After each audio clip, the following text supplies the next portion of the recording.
Well, welcome to our little intimate shindig here at the pub this evening for the Lancaster Rewind Festival 1972.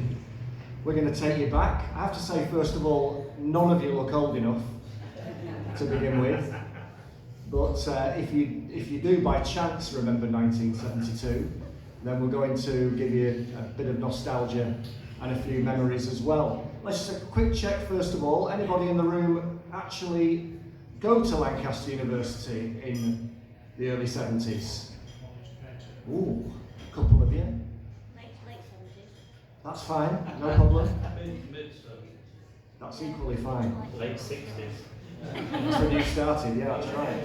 How about show of hands, who went to any of the concerts at the Great Hall during Barry's era, late 60s to the early 80s? That's pretty much almost everybody. Excellent, right, okay. You're in the right place then, that's good. Because we're going to have a bit of a chat about that era. So 1972, taking you back, I mean the Rewind Festival was all about celebrating the city of Lancaster in 1972. There was a lot going on in the wider world as well. It was the start of the Watergate scandal in 1972. It was the last visit to the moon in 1972, manned or woman, manned in those days. And strange things were happening. Derby County won the league. Honestly, they did. And in Lancaster, as I said, strange things were happening. Over at the university, the great and the good of the music world were descending on a regular basis to perform in the Great Hall. And the man who was organising all the bookings, the payments, running all the concerts backstage is sat with me. A big round of applause, please, for the entertainment manager of Lancaster University back then, Mr. Barry Lucas.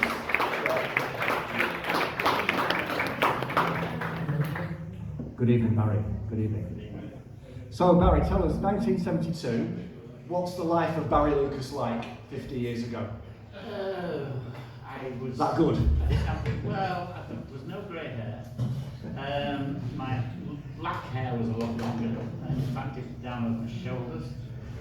I was playing cricket at Benford with the locals once shouting, "Hey, we've got a girl opening the batting for them."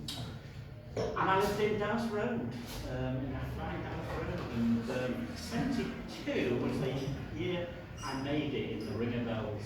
At that past 10, 20 to 11, if after a while came round on a Saturday night and said, "Are you staying?"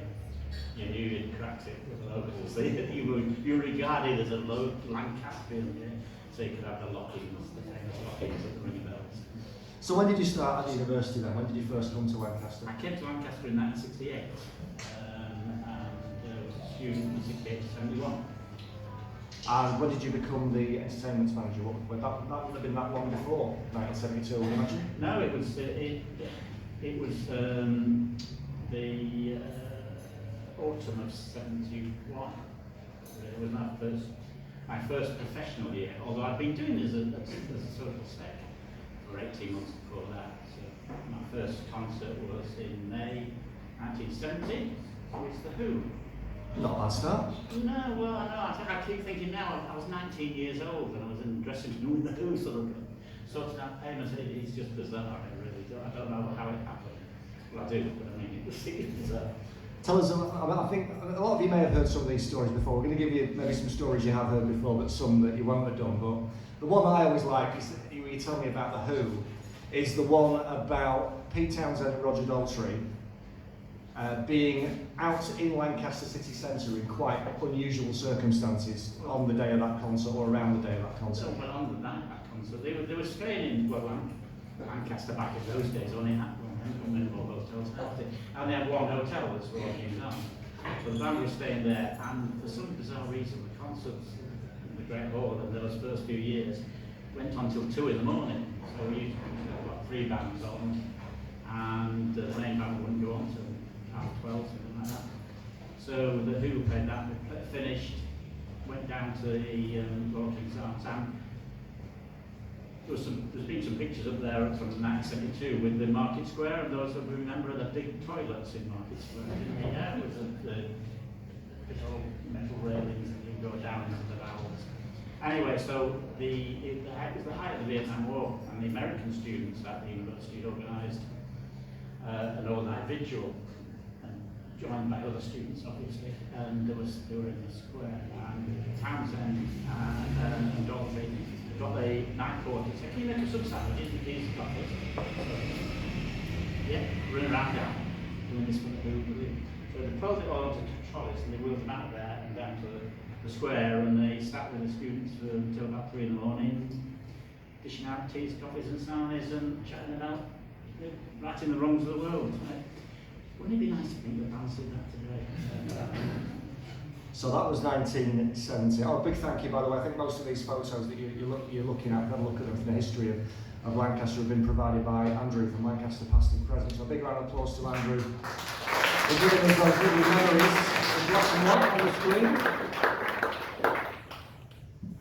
So what we're going to do now, 1972, I'm going to read out a list of some of the acts that performed at Lancaster University back in 1972. Maybe some of you were there. And what I'm then going to do, I'm going to give you, because if we had a story from all of them, we probably would be here a lot longer than our allotted time. So I'll read. We could do a Ken Dodd, couldn't we? Lock the doors. Lock the doors.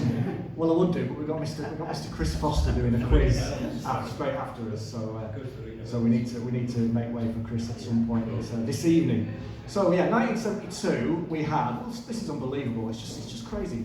Chuck Berry, Cliff Richard, Free, Hawkwind, the Jeff Beck Group, the renowned bluesman John Mayall, Ravi Shankar, Roxy Music, Steel Eye Span, and somebody called Paul McCartney and Wings.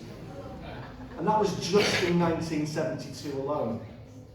So what we're going to do, rather than sort of me say, let's mention a band, you tell a story, we'll just throw it over to you good people. Shout a name. Which one do you want to hear a story about? Roxy Music. Roxy Music. Thank you, sir. There we go.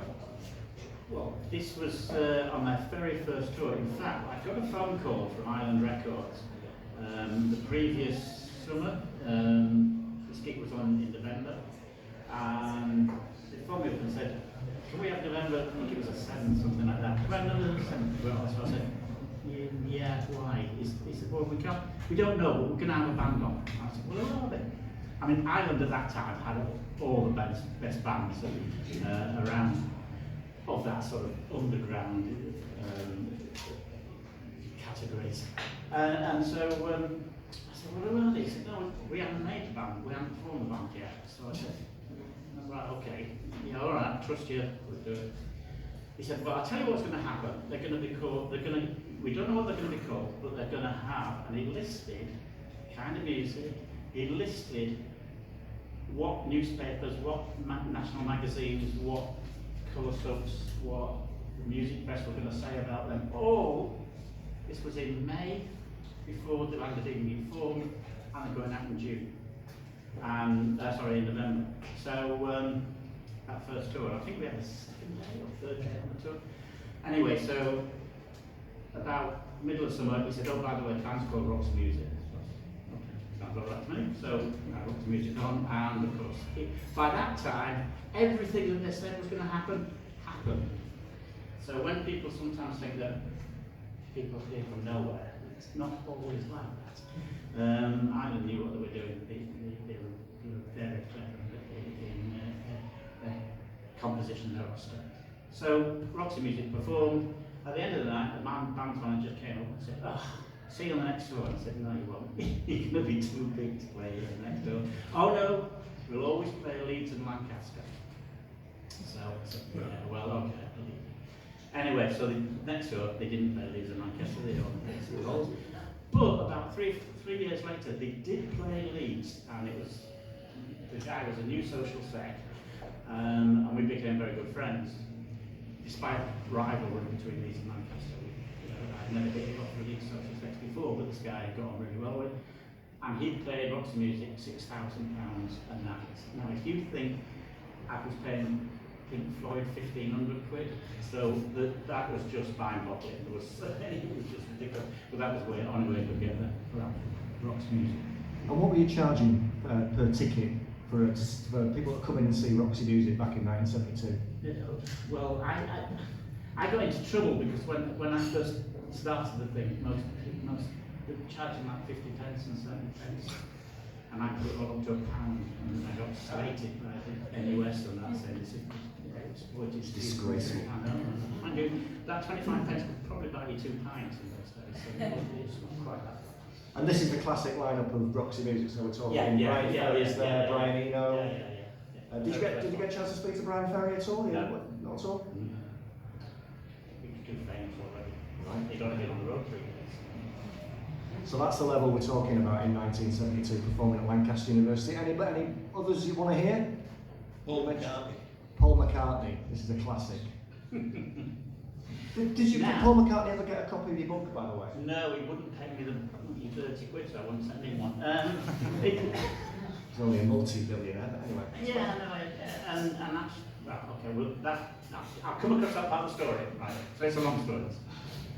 And it's really funny. I was just telling Greg beforehand that I was researching when Cliff Richard played, because I couldn't remember it. He did play in '72. And I came across, Paul McCartney and Wings live at Lancaster on YouTube, and I thought, they couldn't have made a film of that, because nobody knew what was happening until lunchtime on the day. So I went on it, and there's this guy talking about it very, very profoundly about how great McCartney was, and what a great guy, and how he'd done all this. This is all wrong. He got everything virtually wrong on this, and he was an ex-student from Lancaster, but he was 89, so he said, I will then take you all, the viewers, up to go and see the Great Hall that they played, and his face, he stood on his way. Now they came in this entrance, no they didn't. he was coming in for a fire escape up some stairs. I said, no, where's he got all this from? Well, my tutor, he had his room overlooking the Great Hall in 1972, and he saw this truck arrive and Paul McCartney loading all this gear and out, and this is great. But don't trust what you see on Facebook and YouTube, etc. So, back in the day, well, Paul McCartney was, I was reading in 1971, around Christmas time, NME did a series of 3 articles about Beatles, and it was in the history of history. And the last article was about the fact that after Shea Stadium, they couldn't play anywhere. They were too big to perform anywhere. It's mind-boggling now. When people sort of say the new Beatles, you sort of wry smile, yeah, of course. They shut New York City down. Paul's lawyer. I know. we haven't got the best of it yet. Don't answer him.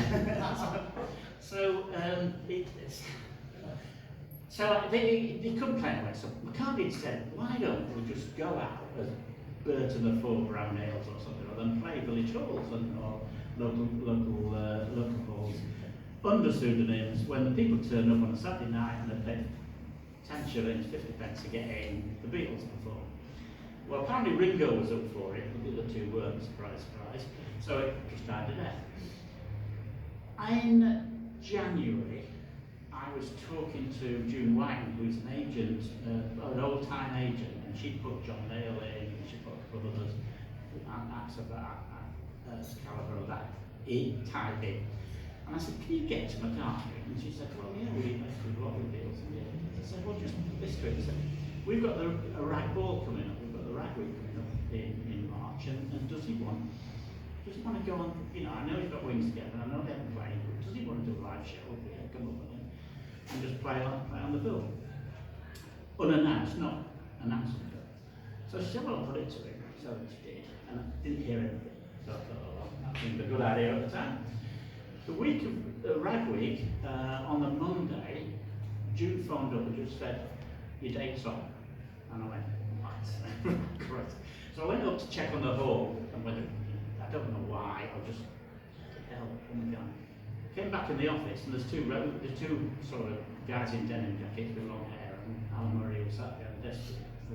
So I said, these two guys said that Wings Roadies, they want to play you tonight. And I said, no, not tonight, it's Friday. That was right. Oh, no, tonight. I said, well, it's Rag Week. So I didn't believe where are they? Oh, by the Great Hall. So I walked over to the Great Hall, there's Penny Lane, Henry McCullough, Paul McCartney, playing football, Linda sat on the floor nursing Stella. I held Stella McCartney in my arms. So we said, okay, right. Walked into the hall. Porters were just setting out all these chairs for a possible music concert the next night.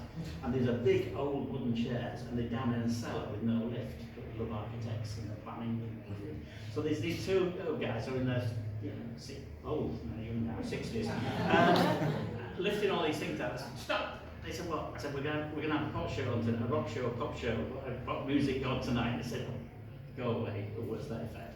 I said, no, any minute now, Paul McCartney's going to walk in here and give up, it's right week in it. I said, no, honestly. McCartney came in. He was charming, brilliant. Asked us to say, well, this is an actor. What do you normally have on it? Oh, we have proper music here.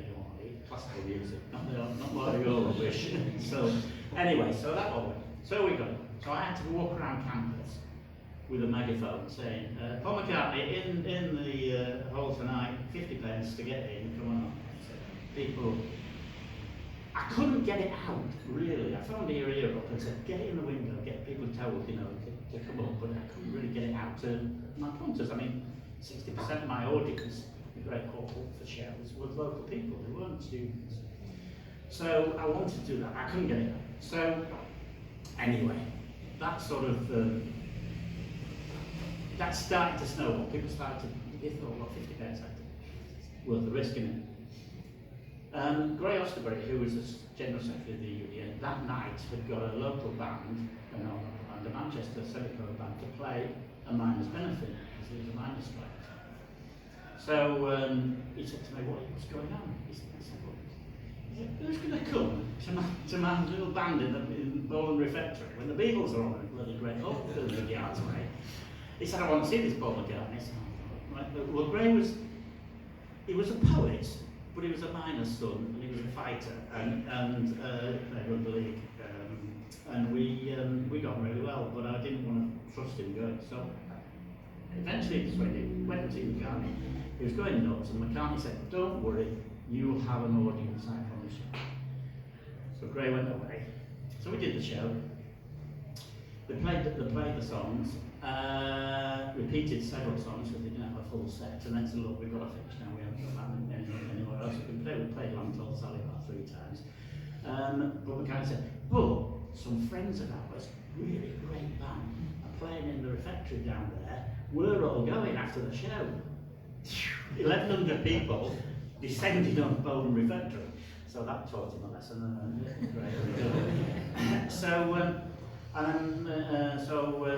McCartney, we got 1,100 people there, so that's 550 quid. So got money, given it. He took some money for expenses and said, let's put that in minus funds. That was the nice part about the story. Is, not nice, but the funny part of the story is this band that were playing in the factory arrived. I got to know him quite well afterwards, and he was talking to me. So I took the day off work. I like to set the gear and I didn't know where I was playing. I'd been to the university before, so I saw these guys. I went over there and said, do you know where Bowden Refectory is? And they said, no, mate, we knew it, we've never been here before. I said, oh, well, I'm in a band and I'm playing there tonight. And this guy said to me, this guy Saxon said, oh, really, we're in a band as well. So I said, I tell you what, the guy said, I tell you what, I'll have a word with the social sec and see if I can get you on supporting us tonight. And this guy said, well, that's very kind of you. And then I suddenly realised it, bloody hell, it was Paul Kenny Lane, Paul McCartney, Henry McCulloch, Kenny So, a few years later, when the book came out, the university got a phone call from Paul McCartney's manager saying, don't suppose there's any photographs.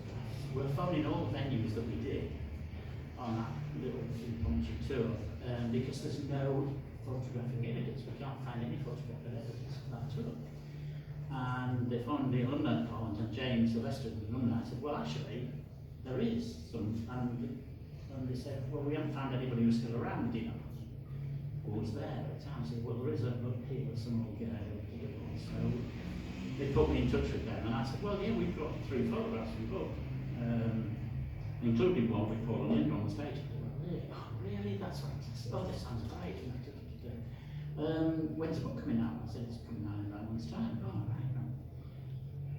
Forward a few weeks, or actually about 6 weeks, and I'm decorator, I'm older than that a lot, Mrs. is up to put the wallpaper up, and the phone call rings, and I go down to answer it.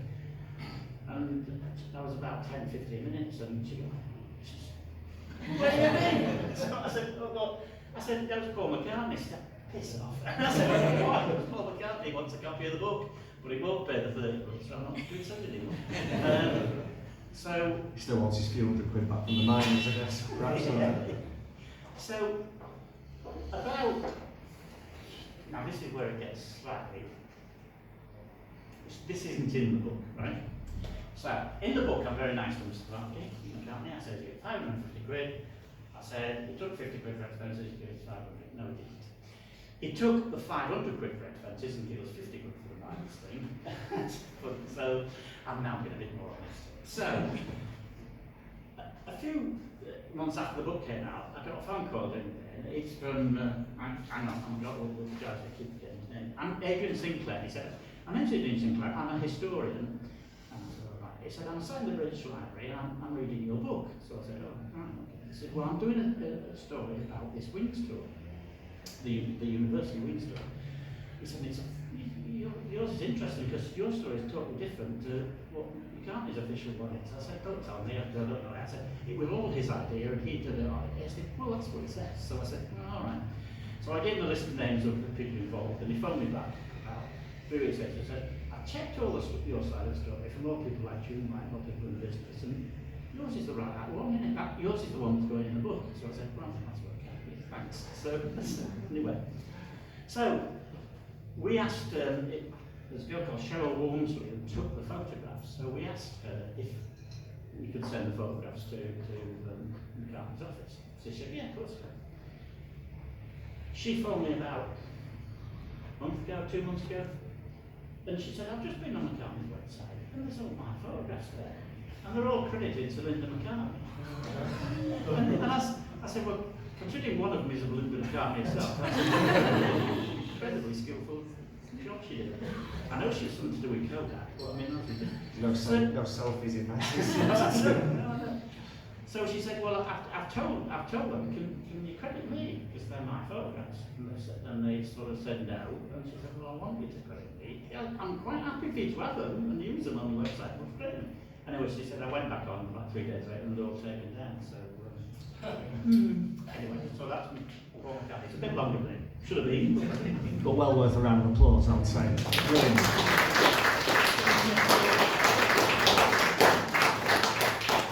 It's just incredibly surreal. You know, I mean, in 50 years' time, I can't imagine that anybody's going to be sat looking back at 2022 and, you know, oh, let's recall the days that, I don't know, George Ezra and Harry Styles and Dua Lipa or whoever came to Lancaster, unless Highest Point have got a bigger budget than we think. It's just not going to happen, is it? This is what we're talking. It's just a lightning in a bottle era. Just never happened before, never happened again. It's incredible. Any more? I'll probably take one more from you guys. Chuck Berry's, yeah. Now, I think in the book, did you say that Chuck Berry's one of your, fair to say, least favourite people to? It wasn't. Yeah, well, it was hard work. In the sense, but I don't blame him because I mean, you know, the guy spent his life getting ripped off by white promoters, and by that stage in his career, well, all the bluesmen by that stage in his career were very grateful for the British white bands who popularised their music first over here, and then it got taken back to the States, and suddenly they had careers and making money out of music which they hadn't done for donkey's years. Anyway, Chuck Berry wanted 1,500 quid. I had to send, well, the equivalent in dollars, whatever it was. I had to send him that in a bank draft before he left America. He arrived in England. He was only doing 6 days. And the saddest thing of all, really, is that his one-hit record in England ever was #1 then, or whatever it was. My Dealing. Just think of stuff he's produced, and that's his British hit. Anyway, so we had to get a limo to up here and that, and And I said, well, what about his band? Oh, no, we're just picking up a rock and roll, a punk band. So these poor young guys used to play rock and roll in London pubs. Somebody said, he's supporting Chuck Berry. What do you mean, supporting act? No, you're his backing band. So they arrived mid-afternoon, and we're in the dressing room, and they were absolutely bricking it, you know, so I think that might have been the first day on the tour. Chuck Berry walks in.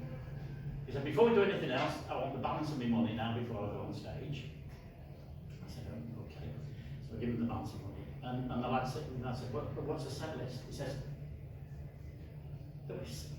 I'll start, you follow, you know the numbers.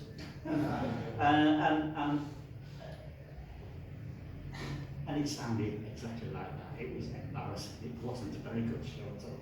And I felt so sorry for these lads. Chuck Berry comes off stage. Luckily, most of the audience thought, like I did, that it was terrible. We're leaving the hall because he said, if you want an encore, it'll cost you 100 quid. No, don't worry, you're fine. I can't tell you the Chuck Berry story. It's too good. Anyway, so talk to me afterwards in the bar. More to come. I wanted to ask you about one of the bands that played that year was one of your favourite bands, Free. Yeah. And if I read the book right, am I right in thinking that that night you end up on stage as the victim in a knife throwing act? Yes. Yes. You want to tell us? It's really. This sounds like it has to be told. This story. My favourite band of all time is The Doors. Free to me a British equivalent and that sort of thing. So I had them on the year before with Wishbone Ash supporting them, a 50 quid support, and Wishbone's blown off the stage. This second year they've got All Right Now at number 2 in the charts. Number 1, number 1 wasn't. Number 2 in the charts. But now Ireland were putting the tour on, and they'd just done a tour with Mark Hooper, and rather than having 2 or 3 support acts that never really were bothered about seeing, they started to do something different, and they asked me to look after the Motley Hooper Rock and Roll Circus show in Carlisle Market Hall, and they had Max Wall and Hanley and Katrina Knife Throwers as the 2 supporting acts. It was very bizarre. And talking to Max Wall, he said, "You think this is?" Because I was apologising about Carlisle Market Hall, and he said, "No," he said, "We've just played Glasgow." He said, "Have you tried telling jokes if when he walks to the Glasgow audience who are looking for Motley Hooper?" He said, "I spent the night ducking bottles." So anyway, they sort of said that, well, we've got a support act with an American band, but we've got Hanley and Katrina, the knife throwers. Now, I knew that they were an old circus act, basically. Hanley liked to drink. So he arrives at the Great Hall, he goes straight in the ash bar, if anybody remembers the ash bar, just on one side, the ash house. Straight in there, 5:30, having his first pint. He'd had 2 or 3 when I get there. I said, where's Katrina? And he said, oh no, she's in hospital. He said, I missed last night. Bowie knife through her thigh. So I said, oh right, okay. So we're at this. I didn't know that he'd arranged that night for me and the tour manager, for Rob Wynne, to be part of his act. So he wasn't on the main stage. We set a stage up in the hall itself, and he first had some volunteers, well not volunteers out of the audience, because he got a girl about the audience and then said to her, he said, is there anybody in the audience that you fancy? He said, not your boyfriend, somebody else. He said, well, I quite like my boyfriend's friend. So he said, boyfriend's friend up here, so I'll get up here. And he got them face to face, holding each other, bums and so and he said, I'd just like to warn you, the closer you get, the safer you are. So then, you've got to imagine that situation now. Remember, this is the past. It's a different time. It's the past. No health and safety. Well, I wasn't just thinking about that. But anyway, so these 2 people are then face to face, clinging together for dear life, and knives are hurtling in behind them, and they're jumping back and forwards as these knives are hitting. So you can imagine the glee that was from the audience. And then, all of a sudden, all the roadies grabbed me and grabbed Rob, and we front marched onto the stage. And he said, right, take your shirts off, so take your shirts off. Right, back to back. And then he put his hand over the mic and just said, breathe in. That's what cheeky said. Right?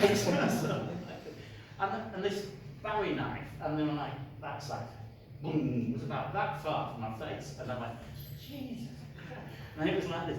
And then all of a sudden there's this, the crowd went, ugh. And I heard Rob go, and I looked round, he'd got the knife quivering on his groin. It was actually touching his groin. So, and remember, he'd been drinking since 5:30. Yeah, so that was an unusual support. And were you in any fit state to watch and enjoy Free? Yes, there was. Actually, sorry, you know, I've just completely messed that story up. It wasn't All Right Now. They didn't have All Right Now. They had All Right Now the first time they were on with Wishbone Ash, and they saved All Right Now for an encore, and Wishbone Ash blew them off the stage, absolutely blew them off the stage. And I was stood in with Rogers and the band in the corridor, and that great old corridor on the side before you get on stage, waiting to go on All Right Now. We opened the doors, and the audience had gone. There was no, you know, they couldn't follow Wishbones. Bit like when Mott couldn't follow Queen. Was that the following year? Was that 73? Yeah. Queen was the support act from Mott the Hoople. Yeah, I paid them 40 quid. Yeah, they just. It's unreal. Brilliant story. A round of applause, please, for that. Particularly for Sarah here to tell the tale.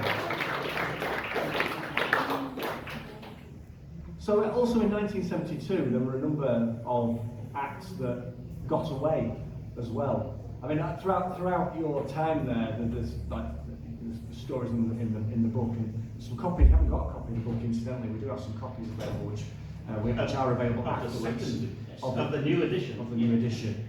But there's ABBA, not in 72, but ABBA you turned down because what was the reason for that?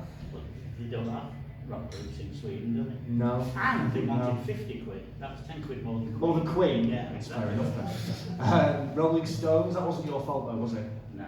That was the university's fault. Even as Vice-Chancellor thought that students were there to get degrees, not to attend pop music concerts. They thought exams were more important than the Rolling Stones Yeah. playing the Great Hall. And that was in the early 80s, I think. Yeah, 83. But in 72, you were given the opportunity to book two of the greatest legends of jazz in the history, well, two of the greatest legends of music, Ella Fitzgerald and Count Basie. Yeah. What happened there? I liked swing music ever since I was, 14, 15 years old. Frank Sinatra and that has been a favourite of mine. And I would love to put it on, but it was fresh. It was going to be Freshers Week. And I thought, can I justify putting this on? 5 or 6 years later, when I'd moved and was doing lots of other kinds of music in these concerts, I would have done it, but I think they wanted £4,000, so it was quite a lot of money. But I knew it would have sold out, but I just didn't feel it was right for Freshers Week if you're coming up as an 18-year-old. Having said that, that free concert that year was Freshers Week. I forgot to mention this as well. That was a big cock. I put the tickets on sale for Freshers Week 2 weeks before Freshers Week. But when all the freshers arrived, it sold out. So your freshers ball, but it sold out. This is what you could have had. I felt like Jim Bowen.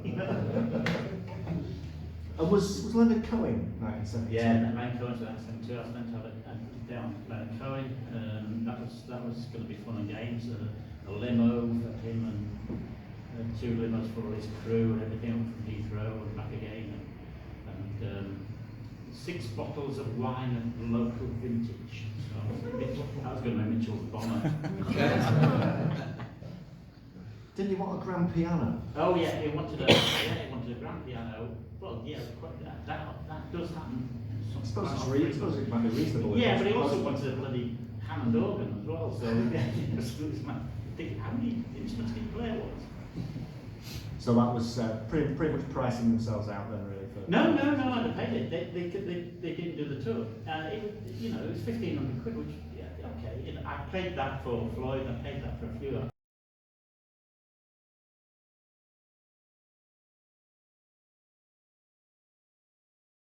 But, so it wasn't out of the question, and, it was a legend at that stage, so I was quite happy.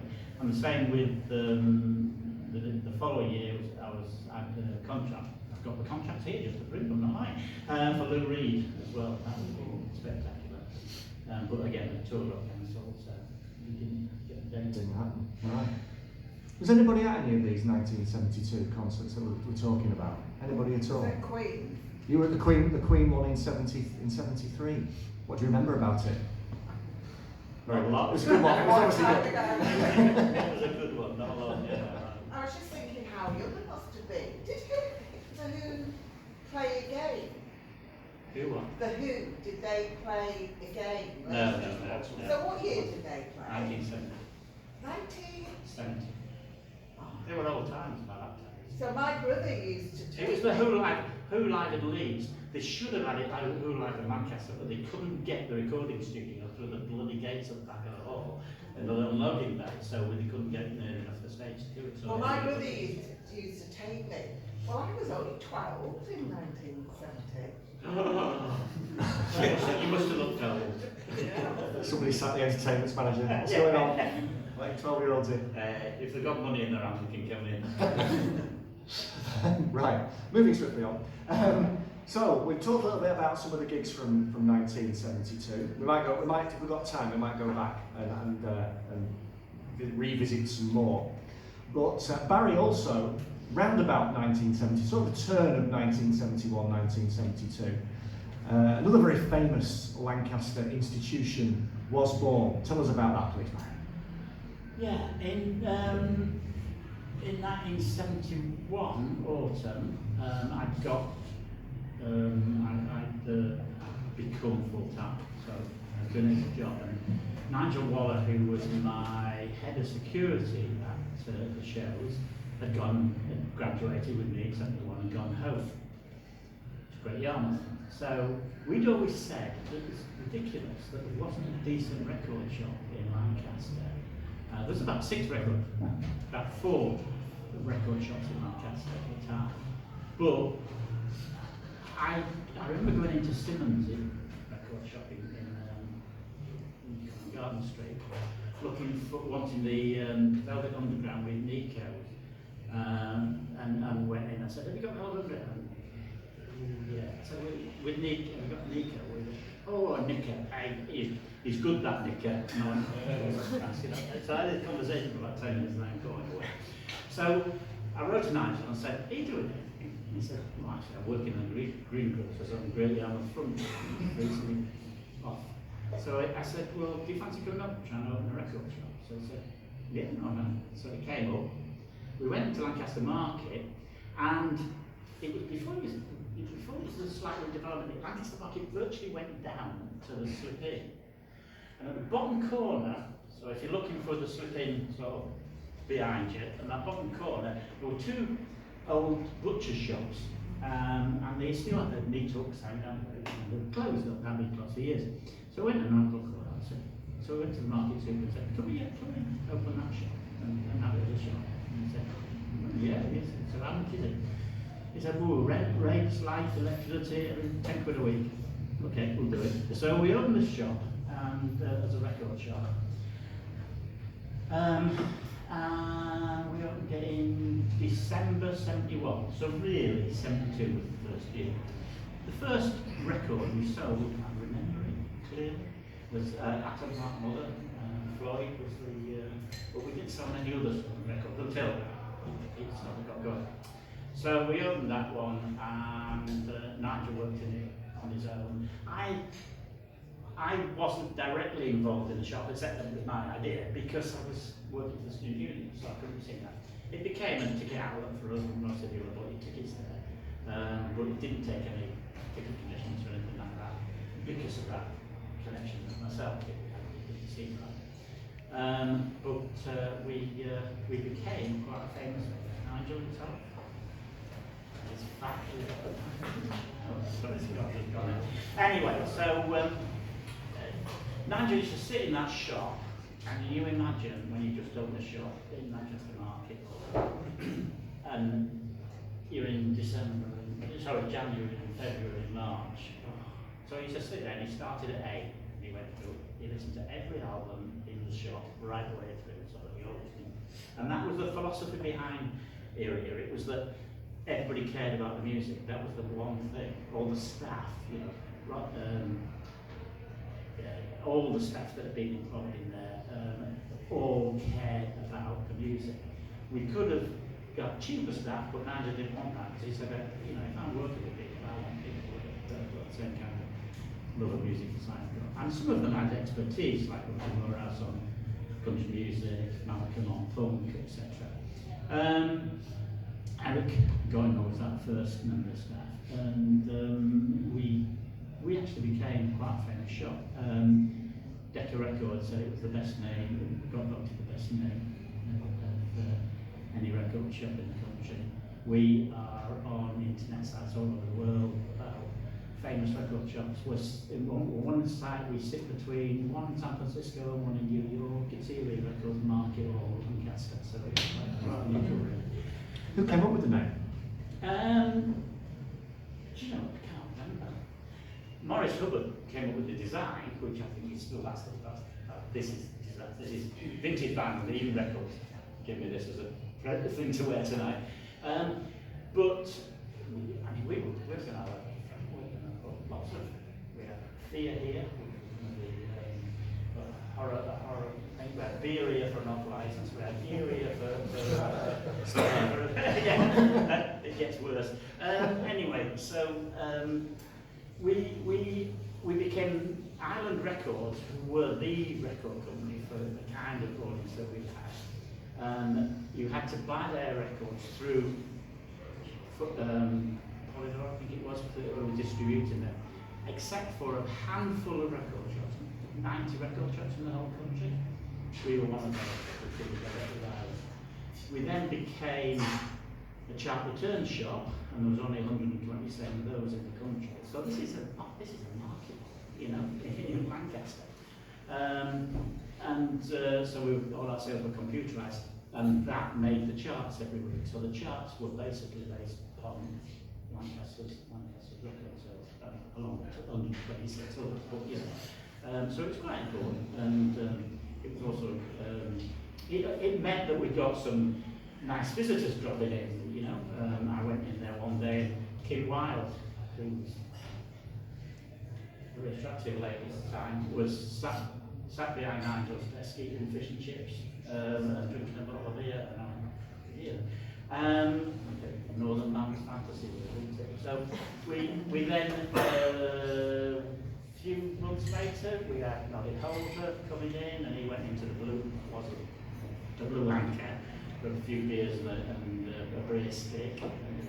They were basically going around the child return shop boosting their sales. But the one above was, you know, I've just gone, my man.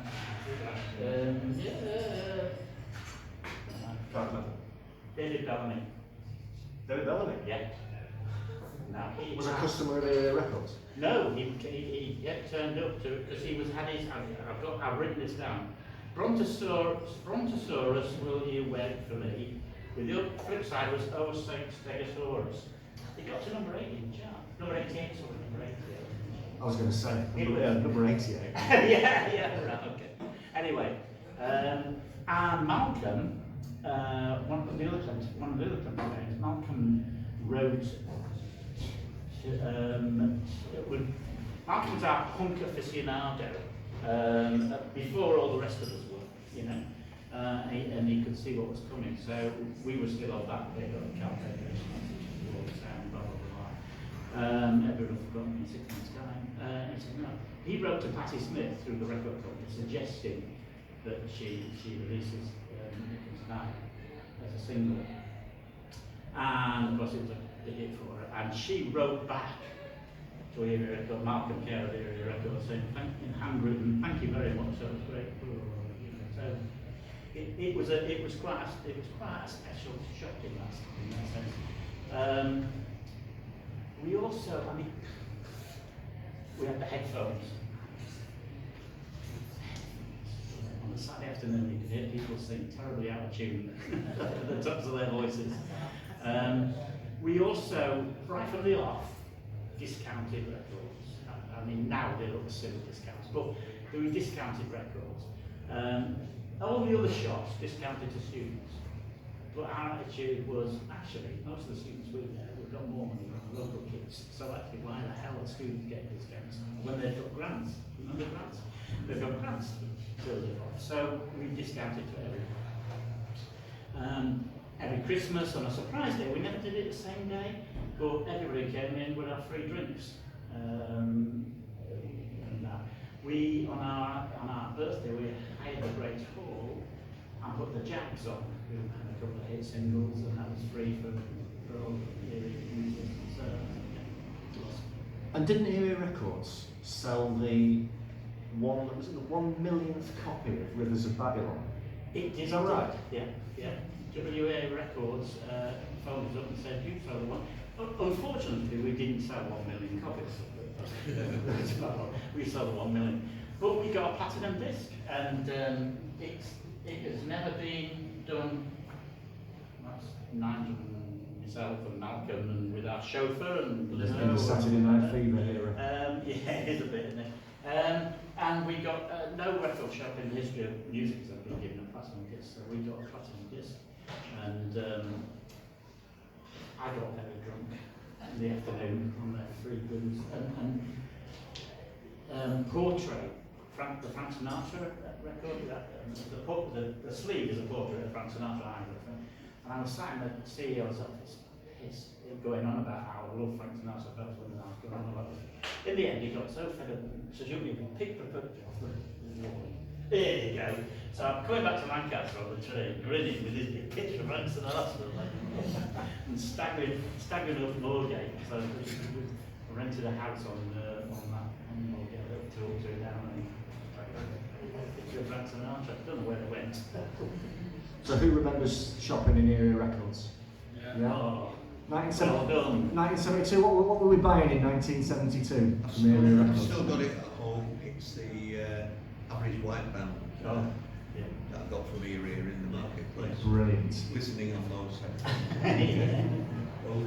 First record I got. Moldy Old Gold, that was number one, I think. The first one I bought from there was the Electric Light Orchestra. Hey, hello, brilliant. Yes. How long did you stay in the market, Barry? We had that one, and then they were redeveloping that little area. They were knocking it down, and so we moved about 20, 30 yards further up on that side, and we had one of those literally. I've got a photograph here somewhere. So you weren't in there when it burned down? No, unfortunately, because we were heavily insured. I've got a picture there of the actual. I mean, the crazy thing was, we were paying 10 quid a week, and we were turning up about 150 for a little market over, because we should have opened the areas all around the northwest. We didn't, because Nigel didn't want into it. He wasn't into that. He didn't want to make it really. Only Fanny could buy his high kings, what he was Irish fact, and his creates a Quantro. That's all he was interested in, really. So he was quite happy with what we got. But what we did do was but we supplied lots of little shops around the area. People like Action Records, which is still going in Preston. The one in the other one in Blackpool. We had another couple in Blackpool. We had the Earthquake Records in Barrow. We didn't have they didn't have the finance to set up these accounts. So what they did was order through us. We supplied records at 10% into the hand of charge. So we were doing that. I was literally a store in the market. And then we got offered the one of those two shops behind the slip, or next to the slip. A market entrance it's called, No, do we know which one was the winner? Yeah. Yeah, it Well, was that. yeah. The split the pub, the split. Yeah. So that's where we moved to that, and that was the bulk of the time we were there. And then we moved up to what is now the Oxfam shop on. That's where I Yeah, remember it. yeah. So. Is Nigel still around? No, he died. He died about 12 years, 15 years ago. Can't think of it. Terrible. What was the unofficial capacity for the main hall at the university? Unofficial. What was your biggest attendance for a concert that you know of? Well, I know they tend to. I know they take one on every one. Oh, the biggest. It turned off the. No, it doesn't matter nowadays, but the donkeys years ago. The biggest attendance we ever had was 2,450. For who? No, not. No, Boomtown Rats. Boot? Oh, Wow. Surprise. So Yeah, that's, but that, I mean, that would have we- been around we- the time of Live Aid, though. Yeah, I mean that was the Christmas show that they did. I mean we could have done that. That was a complete mess. That it ended up at that figure. It wasn't meant to be that figure. Our figure was normally about 2,000 people. But lots of those 2,000 so much we could have done 2,500 quite easily. So we stopped. And I think I know the answer, but why did it stop? Because I left. The student union gave out the silly excuse, essentially, about licensing changes of law that changed and everything. It wasn't true. After I left at Christmas, start of 85, Jeff Campbell, who was being my assistant, who was head of my home visit, did a lot of the photographs in the book from Jeff, who's a very talented photographer. He carried on doing shows. Bastard got a band that I'd been trying for 5 years to get, couldn't get, and he got it, New Order. But he got the equivalent job down at Exeter University, and he's just retired recently actually. So he was doing, not quite this kind of act, but because they sort of changed, the times had changed by mid-80s, late 80s. But he had a big show down at Exeter. And then he left, and they got somebody in, I think it was a lady from Lancaster University or something, and they put on 3 or 4 shows. They lost about 7,000 to 8,000 quid, and the management of the student union said, no, don't want to risk it, too risky. Now we bankrolled the student union for about 10 years, and, you know, our money was deep. Was underwriting a lot of what was being done, so it was just they didn't want to do that basically. Their hearts continued. So it just finished. There hasn't been. I don't even think there's been a show in there since. Not the kind of show we're talking about. No, it hasn't been. Just quickly to go, if we're running out of time, one other institution of Lancaster connected to the university that you set up, although it was 10 years after we're talking. Was the Sugar House, but the original concept was around about 1972. Well, it was exactly 1972. In 1972, there was a massive disruption. Certain lecturers were accused of bias, David Craig and that used about in their marking in their presentation because they were communists and Nazis. They were brilliant lecturers. They did, yes, they would tell you what their political views were, but they would never allow that to impinge on how they marked or how they taught. It was just a manoeuvre to get rid of them. Brought the university to its knees. We set up a separate university alongside. A lot of lecturers went with us.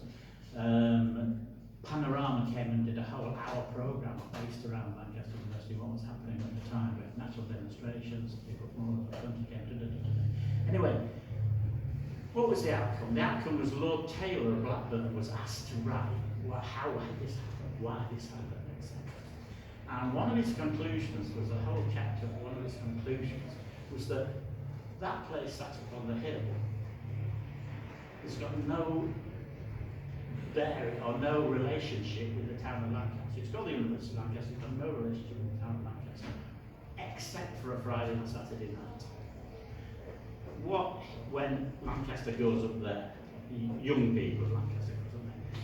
So what he was suggesting is, what you need is a social centre in the centre of Lancaster for the local young people and for the students to meet and enjoy discos, bands, sporting, whatever they want, just to meet. And so they aren't cut off from reality, and they're not a strange being to local people who are these students. I mean, I'd just say in the book that actually that report ought to be up on the wall in sugar house, because that's exactly what's happening at the moment. There isn't that connection at all between the two communities. So it took me 8 years. I mean, I got a letter from one of the presidents here saying it would not have happened with Zari. Well, it wouldn't, because the union president and that gets elected for a year. They get so many knockbacks. They didn't want it to happen. We eventually talked with the city architects department, contacted and said, look, we're moving out of the city architects department, Sugar House Alley, go and have a look around it. I thought, really? I was talking to Tony Wilson at the time. Tony Wilson was employing somebody from France to design a working class warehouse situation in the centre of Manchester. And I said, oh, I could have saved you 15 grand, I've got one here. Because that's what the sugar house was. So so the hacienda may never have happened. It could have happened in Lancaster. Tony Wilson said, I mean, I dealt with Tony, I got doing 2 or 3 things, and he says that he regarded the sugar house could have been hacienda's biggest threat in terms of its reputation, not in terms of drug craft, but in terms of within the business. Because the bands that we had on, I mean, Sisters of Mercy, can I just be quick, is it? Sisters of Mercy, Hanoi Rocks, Stone Roses, Happy Mondays, Travis, Julian Coates, Simply Red, Mission, Grandmaster Flash, Orange Juice, Eurythmics, Stowe West, Aswood, Marillion, Comics, Lenny Henry, Rick Mail, The Young Ones, Ben Elton, Alexis Sale, Roger McGough, with, John Peel, all that. They were on the Sugar House, not in the Great Hall. That's what I wanted the Sugar House to be. The LVA objected to the licence because it was just so we had lots of negotiating, whatever. We were only allowed, the magistrates were only giving us 50 local people to bring this thing, ridiculous if you get it. So Jeff and I said, right, okay, but we got in, we had Sammy Lee, who was the LVA solicitor for Blackpool. He said, I can't believe this town. He said, I can get a telephone book license in Blackpool. He said, what's going on? So anyway, he said, oh, get guests. So we've got the entrance book. Each student could have 2 guests. So every student came in, put their name down, 2 columns, blank there, and all the locals came in and just signed in. It was bending, breaking the law. I mean, I don't know how you do it. But, for the period I was there, every local person who wanted to attend either the disco or the concert got in. As soon as I left, it started to shut down. So now, it's actually, can you imagine opening somewhere now and saying, no students allowed? That's effectively what the student union is doing. Well, I think you can still sign people in, because the students quite often say to us, do you want to come? And we're like, yeah. But so I think you can still do that. You can still sign people. Yeah, I'm sure you can. Yeah, I'm sure you can. But it's not we're not really welcome. Venue. I mean, we had just a little that, because Greg doesn't know that. He doesn't understand it. Union and police clash. That's very young me on the front here. Said the police have just objected to 2 events. One was, we were at the Sugar House, a reception for the veterans of the King's Own Border Regiment on Remembrance Sunday, and the other one was a Christmas party for 200 disabled people from the Loonesdale Day Centre, and the police objected, and the magistrates refused permission to hold those events. So just was that 1983? Is that right? Yeah, 1983. Yeah, I mean, it's just, mind-boggling. It was hard work. I went down to see Princess Alexander, who was to arrange for her to come up and officially open it, at Christmas at the same time. We opened in October for the official opening. And she heard the story and was horrified, and she was barking that the magistrates, what have you done? You know, they were all sort of probably everything, but they didn't take to that. And it was so short-sighted on behalf of the LVA because they had this pressure that you owned a 1,000 capacity venue, it's going to empty all the pubs in Lancaster. I understand why they were worried, but they didn't understand that if you've got a 2 AM licence, when the pubs are shutting at 10:30, they're cracking down, nobody is going into your 2 AM at 8 o'clock at night or 7 o'clock at night. They're coming round and going around the town, and then they're going into there, you know, that's what they're doing. So it's a bit of a disaster, but what's really, I really felt that I got an honorary fellowship. I mean, I found it hilarious when they were giving me this because of the effort I'd done to connect the two communities. When actually university spent 15 years on study practice. But I was talking to the VC and the Pro VC, and nobody had any idea what the sugar house was meant to be for local people. Because they hadn't the faintest idea. Disappeared. And it's the biggest, and my book is generally just a bit of light-hearted and all that stuff. There's one angry chapter, and that angry chapter is the sugar house, because I spent 9 years getting that sugar house, and they're just ruined it. Okay. Sorry about that. No, that's fine. Well, I don't want to end on a downer. So Barry's not Chuck Berry. You don't have to pay £100 for an encore. So well, unless you want to. Any questions or any memories of the concerts from any of you? Anything you'd like to ask Barry? Yeah, sorry Barry, you keep saying the LVA. What's the LVA? Licensed Victuallers Association. Oh. So that was like all the licensees and the managers of the pubs and Right. venues in the town all had a committee, and that's how sort of decisions were made about licensing in those days. Is that right? Yeah. So in 1972, Paul McCartney, I was a schoolboy in Lancaster at the time. My memory of it is just that the buzz, there was messages going on between us about this gig. That Paul McCartney had just arrived at Lancaster. Did you get to see it? I didn't go, no. You couldn't afford the 50p. You probably couldn't. Yeah. It was on a tenner a week. Yeah, I know. So it's all spreading like through the school, like word of mouth. It's all over social media in It all seconds. seems to spread through. It would have been so easy. Through word of mouth, and you could get the tickets at here, and here. We were on market yet. Yeah. At that point. Yeah. Well, Well, they'd left the market.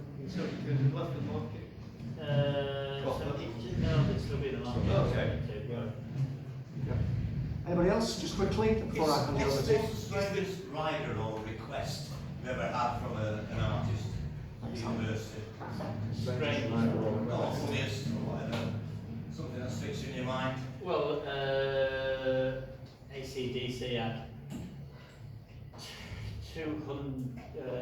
200 tubes of Smarties with all the brown ones taken. Job creation, I suppose, for somebody. Paul Quinn wanted their dressing room painted green, for bizarre reason. They were at the Winter Gardens. We did that at the Winter Gardens last week. They've gone mad. Yeah. English Heritage would have kicked them out. Somebody else wanted to ask? Sorry, UB40 wanted a 30-foot extension onto the stage, which kicked down to 3/4 way down the hall. They said, but it wouldn't affect capacity, would it? Anybody else? You mentioned the Ash Bar. I recall like Lemmy playing pool before Motorhead played. Did any other bands used to drink there? Not so much there. Well, where did they drink? They did drink quite in Cartmel Bar, 'cause that's right, Yeah, that was right yeah, on the yeah, corner. yeah. Right? I mean, it doesn't exist now. No, yeah. You know, and that was visible from the hall. So then occasionally in county as well. Those were the ones near. They couldn't get John Allen in on Stone Bar. Paul McCartney, piss off, you're not a student. Was his attitude. Just hit one more. Ian, yeah. In regards to the Great Hall, is it actually legally and health and safety wise possible if somebody did want to do something similar now there, could the students put on whoever? Licensing has actually changed in the last five or 6 years, where capacities aren't there anymore. What they are now is that it's up to the promoter, organisation or whoever running the venue, to decide on what is a safe number. And you can put whatever you want. If it goes wrong, you're in jail. but actually, it would have probably been the case donkey years ago. The thing that annoyed me about the capacity of the Great Hall was that I used to do off-campus socials in that early 70s at the pier in Morecambe, right? You know, whatever the pier is, by the pier hotel. Central pier, right? That was an old wooden Victorian pier. If the tide was in, there wasn't a fire escape. So if there was a fire at the front of that building, you were knackered, right? And there was the floor space was exactly the same as the Great Hall, but the capacity was twice the size of the Great Hall. And I asked the licensing, the county to the licensing in those days, I said, what's this? This doesn't make any sense. The Great Hall is is a brand new concrete building. You know, you'd need a flamethrower to set fire to anything there. You're on a Victorian wooden pier. He said, oh, grandfather rights. And I thought, that'd be good explaining that into a court. I think you've got about 30 people dead in it. Well, it's all right. It's grandfather rights. They're allowed it, you know. If you've got that capacity from back in the day, you kept it. And the legislation now has changed. To be cynical, it's a way of getting rid of licensing authorities and things, so you're saving money on staff wages, basically. That's what you do. But they're basically saying it's up to you. So yes, the short answer to that, yes, they could if they wanted to. So last question then, if you could put on another gig at the Great Hall in Lancaster University today, who would it be? Oh, God. Nah, you could have told me. Just came to me. Yeah, right. Springsteen. Wow. Yeah, that's a good choice. Round of applause for Bruce Springsteen. At the Great Hall in Lancaster University.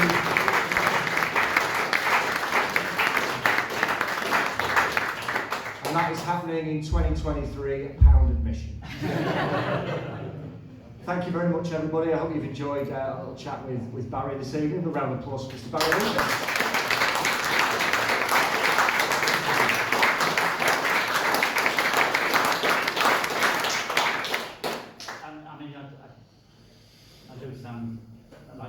One of these bands on it.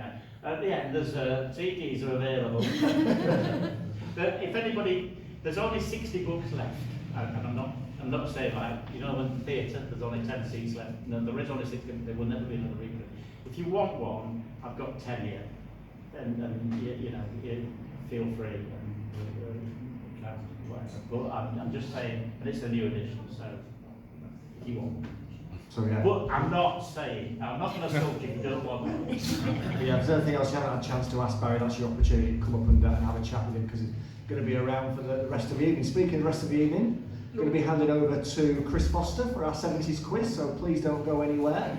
And also then we've got music from DJ Dandy Von Diamond as well, 1970s all the way through for the rest of the evening. Rewind Festival continues tomorrow, put on by Lancaster Bid. Massive round of applause to the team at Lancaster Bid, please, for putting on this festival.